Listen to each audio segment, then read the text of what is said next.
Okay, so here I'm just chalk painting this frame, and I want to just show you kind of how I'm keeping it super simple, letting some of the gold show through. So on this technique, it's called a dry brush, and what you do is you dip into your paint and then you dab off here or on anything really, just so that your paintbrush isn't overloaded, and then that will give it so that it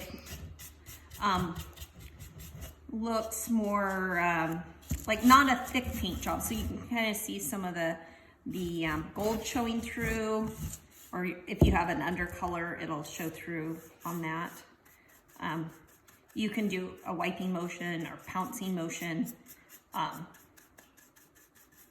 of whatever goes. And what's really cool about doing this technique is if you, let's just say you get done with it and you're like, you know what, I just kind of want it solid. You can totally do that, versus when you're doing a project like this and you go solid right off the bat, and all of a sudden you're like, it's just too thick a paint look, you know, and you want it maybe a little more subtle. It's a little bit hard because then you're left trying to wipe off all your paint, which isn't always so easy to do. So wanted to give you this really quick little demo.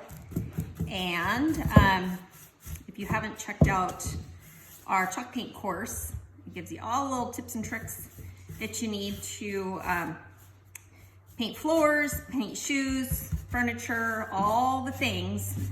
We got it on there. And actually, it's not just chalk paint either. We talk about other brands, other types of paint like Fusion Mineral, and where I like to use that paint over chalk paint, instead of chalk paint, you know what I mean? Because sometimes you're doing a project and you actually don't want to use chalk paint. Maybe there's a better option. And we also go over different brands that you're going to want to use. So here's what's kind of fun about something like this.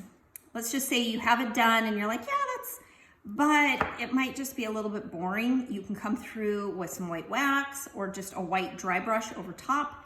You can add gold, or you can even take a wet wipe and just wipe the paint back off and let some of that gold show through. So you've got some options that you can do with this technique. So that's it.